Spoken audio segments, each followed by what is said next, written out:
The NFL season requires a ranking that can match it in its intensity. So Mike Sando and Matt Williamson have gone through the 53-man roster on both Super Bowl teams and ranked every single player 1 through 106. This is not a list of the most valuable players. Instead, this is a list of the best players overall, regardless of their position. So take a look.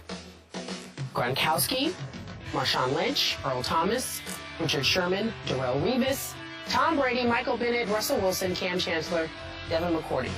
Top 10 according to our ESPN insiders.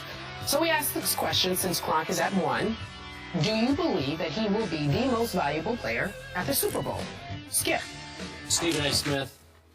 These two guys, who I have great respect for, Mike Sando and Matt Williamson, do this every year. I get a great kick out of their list because I always respectfully disagree with their premise. I'm still not sure how it's regardless of position. I don't know. Stephen A., I don't know how to define this exactly, but here's my list. Number 1 on my list is Tom Brady, and number 2 is Russell Wilson. Period. End of story. And then there's a great gap down to whoever you want to rank 3, 4, 5, and 6. Under Rob Gronkowski, they explained that the Pats go as Gronk goes. I see where they're going with this, but truthfully, in the end, the National Football League is a quarterback's game. The New England Patriots go as Tom Brady goes. Against the Indianapolis Colts, Gronk caught, 3 balls for 26 yards? Again, did he take 2 people to cover him every? Yeah, okay, so he had a major impact even though he didn't catch a lot of balls for a lot of yards. But Stephen A. Smith, the only reason that the Patriots are in the Super Bowl is that Tom Brady brought them back twice from 14-point deficits against their nemesis, Baltimore Ravens, in Foxborough 2 games back, or they would not have survived. Tom Brady was as great as he has ever been in that game. So you can't tell me that Gronk is more valuable or should be ranked higher than Tom Brady. And in Russell Wilson, we have another of the 2 or 3 or 4 maybe in the league most valuable clutch playmakers. There's Brady, there's Russell Wilson, there's Tony Romo. I could throw in a couple more. Maybe Peyton's in there, although his playoff record doesn't really indicate that. But in the end, Russell Wilson makes the plays that make the Seahawks go. Russell Wilson nearly beat his team last Sunday, and he saved his team last Sunday. I know Marshawn had a beastly game, but in the end, it was Russell Wilson's game. And you're telling me that on this list, Marshawn and Earl Thomas and Richard Sherman and Michael Bennett are ranked above Russell Wilson at number 8? I'm sorry. They do not rank above Russell Wilson in the impact he will have on this Super Bowl game. I have Russell Wilson at number 4 on my list, and I too respect both of these guys, Sando and Williamson. I do get a kick out of reading their stuff. It's very, very interesting. I agree with you. Tom Brady should be number 1. New England Patriots are not here if it were not for him. I have Gronk as number 3 on my list. I have Richard Sherman as number 2. And the reason I have Richard Sherman as number 2, the 22 interceptions in 55 regular season and postseason games, nobody else has 13 picks. More than 13 picks. He's got 22. He shuts off an entire side of the football field, which makes the Legion of Boom even more lethal.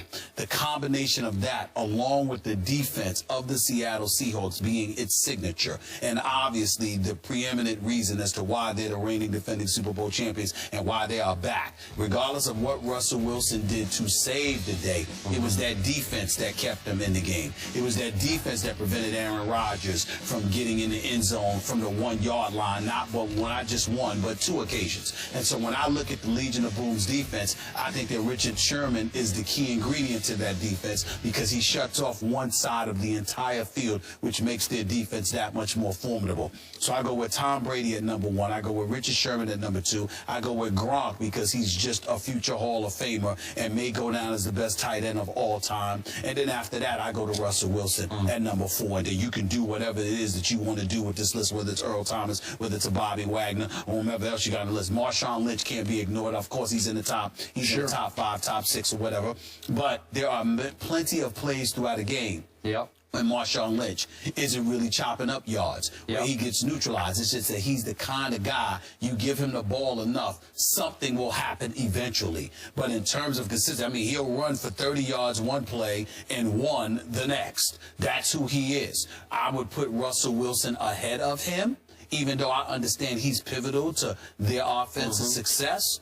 But the defense is what Seattle is all about, and Richard Sherman's ability to shut off one side of the field is what makes that go. So I would give him the edge over Russell Wilson, but he's the only one I would give the edge over Russell Wilson. Everybody else falls under Russell Wilson. And then you're talking about Brady and Gronk. Of course, when you look at them and what they bring to the table together, because even though Brady is great, and I understand it, at the same time, having Gronk to rely upon makes them a totally different and more lethal offense. And the combination of those two and their potency, to me, supersedes that of Russell Wilson in this particular situation. But he is top 4. It's Brady, it's Sherman, it's Gronk, it's Wilson.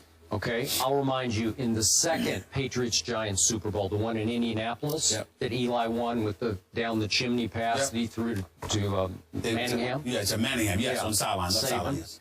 Okay, I remind you, Gronk tried to play in that game on basically one leg. Remember that when he had the bad ankle? And he stumbled and fumbled through it and caught 2 balls for 26 yards, had little to no impact on the game.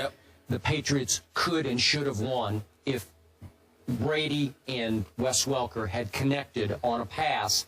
I thought Brady was a little high and outside with it. A lot of Patriot fans thought that Welker still should have adjusted in the inner quarter. But what I'm trying to tell you is, with virtually no Gronk in that game, they still should have won the championship that year on one play that would have ended the game for the New England Patriots. So you can't tell me that Tom Brady can't win without Gronkowski, because he virtually did. He almost did. He made one slightly off-target throw that cost them the game. But see, you keep going to one play, one throw, things of that nature. It's just like you brought up with the Giants when they beat the Patriots in Super Bowl 42. You know, more than about 7 years ago. What I keep reminding you of is that if you have a prolific offense, you're number 1 in yardage, you're number 1 in points, you're number 1 in passing yardage, you threw 50 touchdowns, Randy Moss scored 23 touchdowns, and yet you only score 14 points in that game. It does not matter to me that they could have won because he gave them the lead with about 2 minutes left or whatever it was. What matters to me is that they were held to 14 points. That's what I'm looking at. I'm looking at the fact that you are prolific. You are on another level. You are a history-making offensive machine. And then you go into one game and you get neutralized for 58, 59 minutes. That, to me, resonates. Okay, that's how I look if that team had Gronk right now, this Gronk in his prime, instead of Randy Moss, would the Patriots have won that game? I don't know. Because my point is that I don't believe the Patriots lost because of an inability to have a Gronk or to get the ball to Randy Moss. I think they lost because Michael Strahan, Justin Tuck, and that front four, the New York Giants, got to Tom Brady without having to blitz. That's what I think. It doesn't matter how great Tom Brady is. If you can't protect him, you're not winning. And if they're going to go up against Tom Brady again, now they're going against Seattle.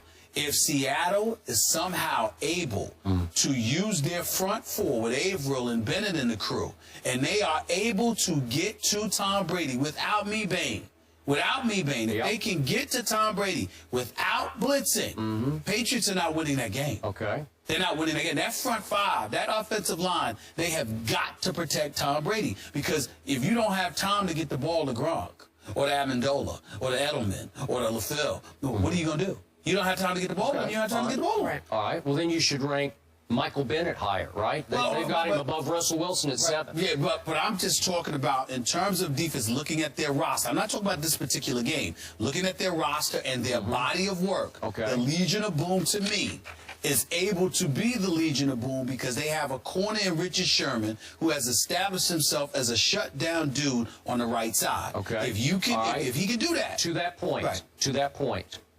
I'm not sure you're right about that. Okay. And I talked to a lot of people in this building and outside this building, football people, who say we consistently underestimate just how valuable Earl Thomas is to that secondary. He's everywhere. He is so quick. He is so smart. That's true. He is such a playmaker. That's true. And again, it's hard for me to gauge, and I'm taking nothing away from Richard Sherman. But what is the responsibility Does Richard Sherman occasionally have some help that gives him some edge where he knows he can lock down because he only has outside responsibility?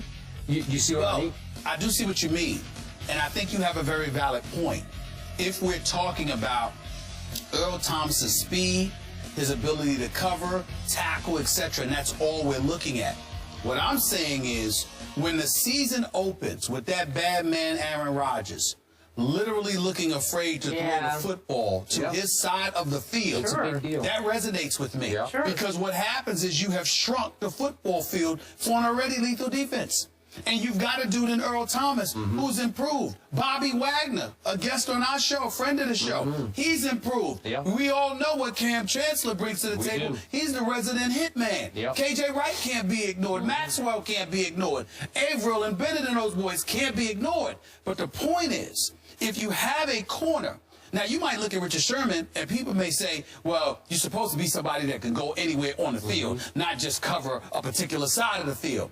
But the fact remains that on that side of the field, he's virtually untouchable. And you might get a catch on him here or there because nobody is flawless. He's a human being. But in the end, his ability to patrol a side of the field is what makes everything elevate to another level for Seattle. So again, I might look at Earl Thomas, he might be a better hitter and a better tackler than Richard Sherman, who may have improved in those categories. But if Richard Sherman has you afraid to attack a side of the field, then that just elevates your defense. And that's why I would give him the edge over Earl Thomas in that regard. Because Earl Thomas is everywhere. So he's just patrolling. He's like playing zone, and he's going everywhere. He is everywhere. But Richard Sherman is shutting down a side of the field, so he don't have to go to the right side, Earl Thomas, more often than not, because ain't nobody going. And only one notch below Richard Sherman is one Darrell Revis, who may not shut down a side of the field. He just shuts down one player every down. All the time. To me, it's debatable right now. I think Darrell Revis, even though some would say he has lost a step, I think it's debatable right now whether or not Darrell Revis is the best in the game or Richard Sherman. Patrick Peterson ain't no longer part of that conversation. Not after what happened to him this year in comparison to Richard Sherman, after Richard Sherman talked junk about him. Ask Patrick about that. He's going to be on the game. He's going to be on the show. We're not saying he can't play. We're not saying that he's not big time. We want to save that debate for when he's here, and he'll be able to answer that, You don't have to save it. I can say it now, and I'll bring it up when he gets here. Oh, boy. Hey, the dare has been... I got nothing but respect for the brother, but I'm just saying, this is first take. I don't have to wait for Patrick Peterson to come up here and say what I want to say. The best player in Super Bowl 49? We'll find out in a week and some days to come. Russell Wilson and Aaron Rodgers have different points of views when it comes to whether or not God cares about the football game. That conversation is next.